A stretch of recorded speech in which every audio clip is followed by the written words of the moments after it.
Drive to Survive saison 5, c'est la série Netflix documentaire qui parle de Formule 1 pour être au plus près des pilotes.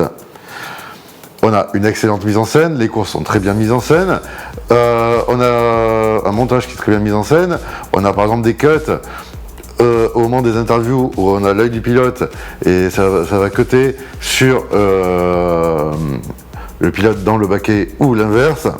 La série parle également du changement de réglementation de 2022 avec des jantes et les pneus 18 pouces au lieu de 13, la suppression de certains éléments aérodynamiques qui permettent d'éviter le dirtière ou la turbulence à l'arrière de la voiture, ce qui permet à la voiture qui précède de plus de se rapprocher pour avoir plus de facilité de dépassement avec l'aspiration, ce qui favorise le spectacle. Par contre, suite à cette nouvelle réglementation, les voitures ont des gros problèmes de marsouinage. Le marsouinage, en fait, c'est lorsque le fond plat fait son travail à haute vitesse et plaque la voiture au sol, vers les 260 km/h, il va relâcher la voiture, puis replaquer la voiture. Ce qui va faire des secousses qui vont être très désagréables pour le pilote. C'est très bien mis en scène dans la série, on voit que les pilotes en souffrent. La plupart des écuries ont plus ou moins résolu ce problème de marsouinage, à part Mercedes qui en a souffert pendant la saison. La série aussi, elle nous montre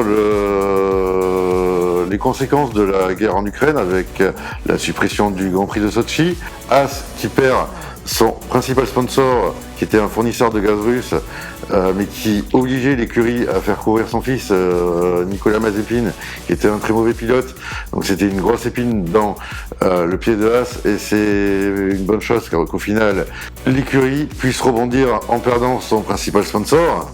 Nous avons aussi les résultats de Mick Schumacher qui sont plutôt mauvais, mais qui souffrent en fait de la réputation d'être le fils de Michael Schumacher et qui envisage déjà de le remplacer par Hülkenberg qui ferait son retour en F1. D'ailleurs, la série nous montre les team managers qui font des réunions pour savoir qui nous montre les réunions sur les transferts des pilotes, c'est assez intéressant. Les circuits sont relativement bien filmés. Ils arrivent à instaurer du suspense. On a aussi des commentaires de Will Paxton. Et oui, donc ils arrivent à instaurer du suspense, même si on connaît déjà le résultat de la course. La série met énormément en avant le combat Red Bull-Ferrari, ce qui est normal vu qu'il y en a un qui Red Bull a fini champion du monde et Ferrari vice-champion du monde. Mais comment tout ça s'est filmé? Alors d'abord, il y a un hélicoptère avec une caméra montée sur un F1 Shutter, c'est un stabilisateur pour l'hélicoptère pour le cinéma, mais à la base c'était pour la F1, d'où son nom, qui permet de faire des vues d'ensemble de la ville où se déroule le Grand Prix, mais aussi de suivre les pilotes.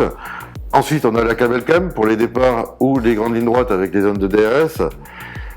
Des caméras au point après pour filmer dans les paddocks, filmer l'ambiance, filmer les ingénieurs, filmer le public, filmer l'ambiance.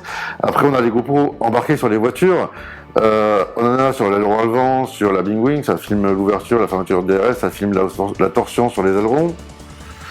Il y en a aussi une pour avoir la vue au-dessus du halo, une pour avoir la vue sur le pilote, une à l'intérieur du casque pour filmer alors comme ça on voit le volant en fait, donc on a les données du volant qu'avant les constructeurs cachaient. On a des drones pour suivre les voitures pendant les virages et surtout pour les dépassements.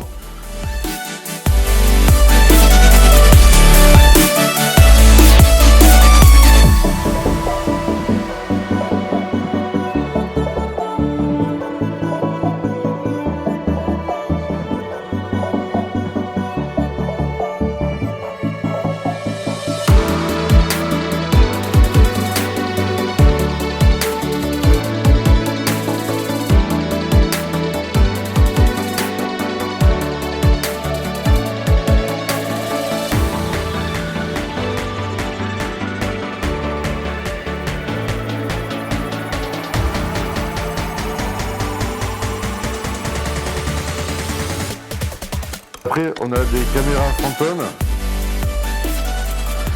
qui, elles, permettent de filmer les ralentis jusqu'à 1000 fps. Là, c'est pour les dépassements et les crashs.